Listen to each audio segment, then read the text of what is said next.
Hey guys, welcome to the Crump side, and today I've got a battle against Joey, and Joey is the coach of the Minnesota Eon Twins. And so yeah, this is another RBL match, and I'm gonna advise you guys to watch this whole match, like throughout the whole thing. It's a really good match, super close, and also it's much better than the last RBL battle I did where I just got swept 6-0. If you guys want to check that out, it's a pretty short video, and you can hear my thoughts about that.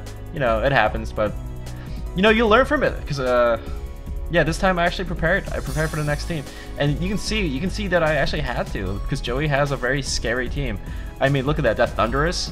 I mean, I don't actually know a whole lot about Thunderous, but I decided to actually do some research on it, and that thing's special attack is deadly. You know, this thing, I don't know what kind of Thunderous it was, but that thing is really scary. You can see he's got Hippowdon, Altaria, which is Mega Altaria, Scolipede, Latios, and Scizor, and that's a really scary bunch, because Hippowdon, good recovery, Altaria, you know, that's super bulky, super offensive as well. Scolipede, you know, do some baton passing, speed boost sort of things. Latios, just overall solid Pokemon, and Scizor is good. And you can see I brought Espeon again, Gliscor, I brought Porygon Z, which you're gonna see. Like, all these Pokemon put in almost all of them put in a good deal of work. But you know, with that being said, let's get us started here. And yeah, okay, so Joey is issuing a challenge, and he sends out the Red Ronin, which is his Scizor. Which, I mean, I know what Scizor does. It can do like sword dancing. I mean, not bug buzz. It can, you know, sword dancing, stuff like that. But I started off with Espeon, and that's a bad idea. So I'm gonna go to my laundromat.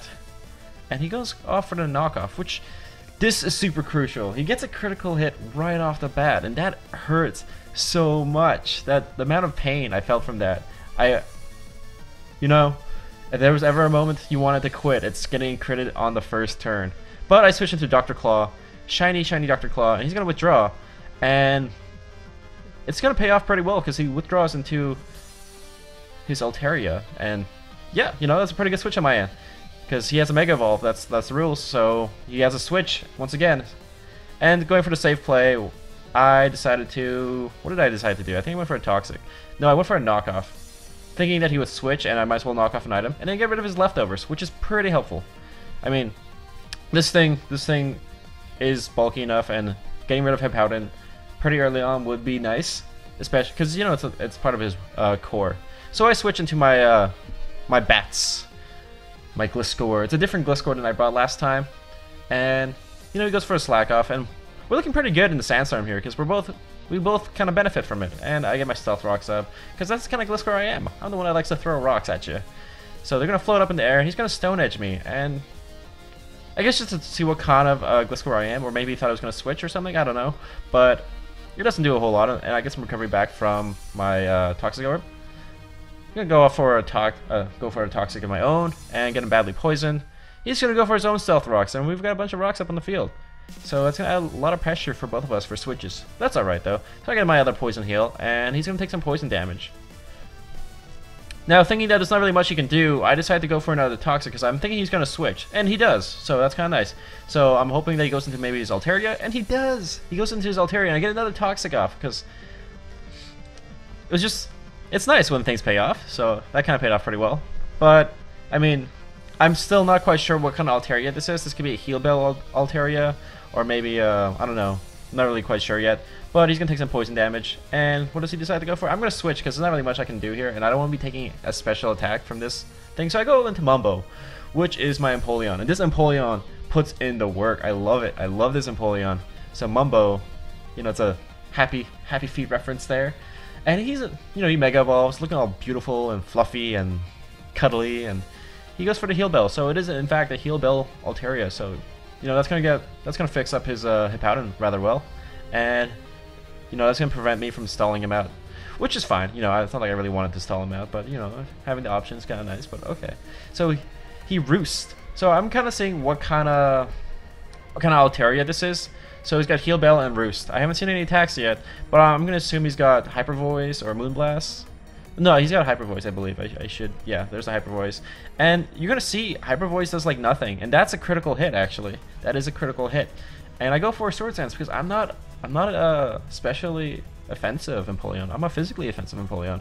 And you know, I've been doing a lot of work on Pokemon Showdown, and you're gonna see that putting in the work really matters. So I'm at +2, and I feel like he's gonna switch, I believe. So he goes into a Red Ronin, and I'm gonna go for a safe Waterfall here actually.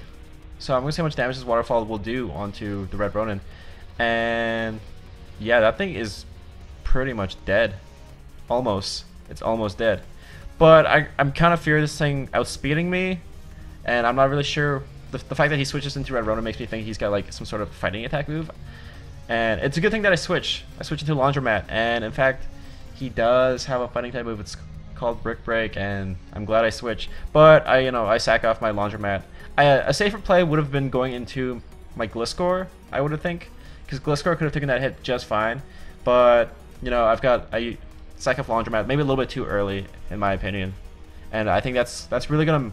I mean, all these small little plays are gonna matter in the end of the game because it was such an amazing match. So he goes down to Life Orb, and you know, I've got my Gliscor back up. This is not an ideal situation though, because now he can safely go into Scolipede, and so he brings up the Scolipede, and we know what Scolipede does. They go into the Baton Pass, and this thing can really scare my team if I'm not careful. So he goes for an Iron Defense, which is rather curious. So what I decide to do is I decide to U-turn, get out of here. So because there's nothing really much I can do. I can't poison it. I don't actually have Earthquake on this Gliscor. I know it's kind of interesting. It kind of just throws rocks, U-turns, and protects. You know.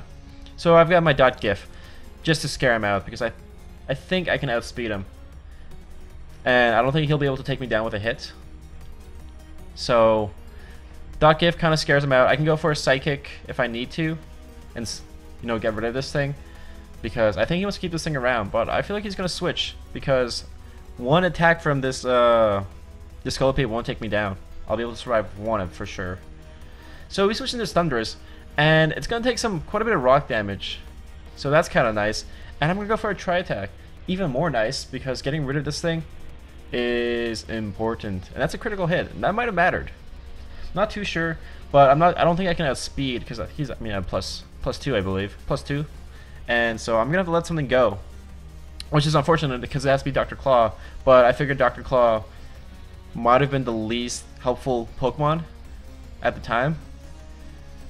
But yeah, saving that Rotom for this would have been pretty nice, and I could have saved another Pokemon because I do have a Pokemon that does check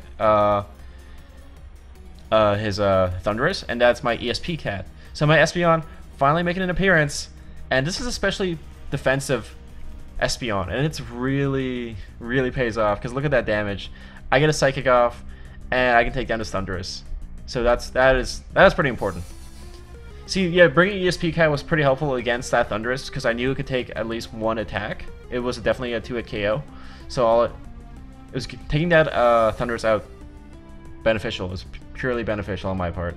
So I got a Morning Sun up, see what this Altaria wants to do, and it's gonna go for a Hyper Voice, and I'm gonna eat that up decently well. I mean, Morning Sun is healing me. I'm getting more health, yeah, back from Morning Sun, and he's not doing as much damage. So I'm slowly getting my health back up, and he's gonna go for another Hyper Voice. And yeah, you can see I'm still in the green at this point, so I'm gonna go for another Morning Sun. As he decides to switch, probably back into his Scolipede. And so here comes a Scolipede, and I think he's predicting me to switch, but I know I can probably survive any hit this Scolipede wants to do.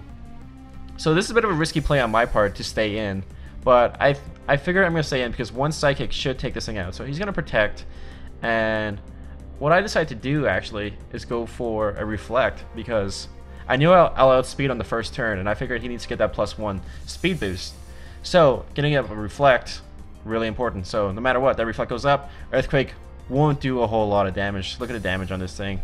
Yeah, I'm just gonna eat that up. So Espeon goes for a Psychic, and will that be enough to take down the Scolipede? And it is indeed. Takes it down to the ground. Goodbye, Scolipede. Getting rid of that Pokemon, pretty big. So he goes into Striker, which is Latios. The blue one is Latios. So I'm kind of fearing what this thing is gonna do because I feel like it might have Dark Pulse. So I go into Mumbo because Mumbo can straight up check this thing. So Mumbo pops out and he Dragon Pulses. I probably could have stayed in as Espeon. I feel like I could have outsped and set up a light screen, but I didn't want to take that risk. And I know Mumbo can scare this thing out. So, because I've got a knockoff on it, and getting rid of Striker would be pretty big. So he withdraws, and I go for another knockoff, I believe. Go for the safe play. Should have been a little bit more riskier. Should have gone for a waterfall. I mean, these things are pretty bulky, so it would have eaten up a waterfall just fine, I'm pretty sure. So he gets his Sandstream up, and I go for a knockoff, and that's not going to do a whole lot of damage. It does a small amount, and I get my lefties back up, so... And he gets his Sandstorm up, so... Yeah, I'm pretty sure I'm going to switch out of here. I'm not going to stay in. Risk is way too high. So I go into my bats, because bats can really just stall this thing out. It honestly can. So he's going to go for an Earthquake, and I'm going to get some Poison Heal back damage. Poison Heal health back up.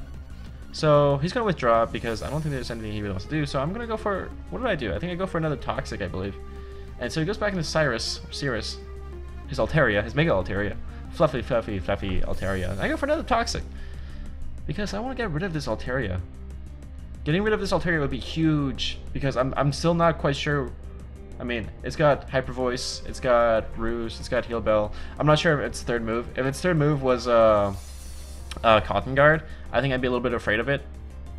But I was still a little bit iffy on that. So I switched back into Mumbo. Because Mumbo can just keep taking hits from these things. So I'm gonna take some Stealth Rock damage, doesn't do a whole lot, and he's gonna go for a Hyper Voice, and I believe, this won't do a whole lot, but I actually did quite a bit. I'm a bit surprised by that. So he's gonna take some Sandstorm damage, and I'm gonna get some lefties back, and he's gonna be taking some more damage from being poisoned. So it's not looking pretty. It's not a good situation for Cyrus. This thing is gonna go down pretty soon, and he's gonna keep going for Hyper Voices. So I figure he's just gonna sack off this thing. And I make it kind of a bad play here, actually. I go for a Sword Stance, and I probably should have just, I don't know, just take it down. Because I think after, like, I don't know, I've got Drill Peck on this thing, and after going for a Drill Peck, I would have taken it down. I also was thinking of putting Avalanche on this Empoleon. I was really close. I made the last minute decision to switch to Drill Peck just so I could have that Define hidden ability. But, I mean, having Avalanche would have been so much more helpful, and I think I would have taken it down a lot sooner. Because now I'm quite a bit of a disadvantage here. I've got like not a lot of health left, and he's still got that Latios around. And I've only seen Draco Mater from that Latios, so he's gonna switch back into his Latios, and I feel like a Thunderbolt is gonna pop out or something. So there it is. There is the Thunderbolt, and that gets rid of Mumbo, and that's really unfortunate. But I still have a fighting chance. It's really close at this point. We don't have a lot of Pokemon left. I still got Bats lying around.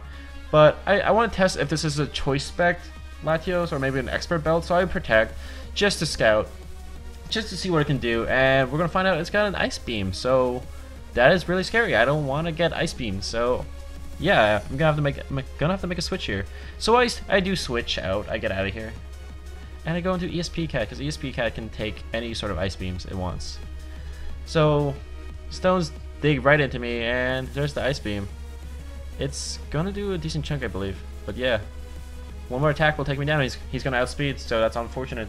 And ESP Cat goes down. That's unfortunate. I don't set up my light screens, which is what I really wanted to. Setting up a light screens on this thing would be huge. Would have been immense. But I go into .gif and take some Stealth Rock damage, and I know it can outspeed. And I go for an Ice Beam. I believe I can take one more hit. Because I think I actually do have my light screen up. I forget that. I think I do actually have my light screen up. So he's going to go for a Psychic, and you're going to see it doesn't take me down. It's very close. Knowing the fact that if I survive that, I think I had a chance. But he makes a super smart play, switches into Hungry, because Hungry can take a hit. Actually, this is really unfortunate. If I could one-hit KO Hungry from at this point, I would have had the game.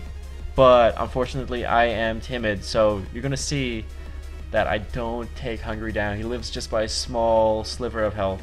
So I'm gonna take some damage. Gonna take some damage from the Sandstorm, and this was so painful to watch because now my Porygon Z is gonna go down.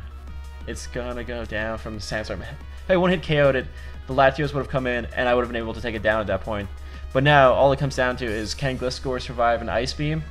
Because Gliscor is indeed my last Pokemon, and he's got a Strike left, and it's one more hit would have taken it down. So I go for a Protect, just so I can get more health back, and just get more health back. try and get him some sandstorm damage on him, but like it's really close. It's super close.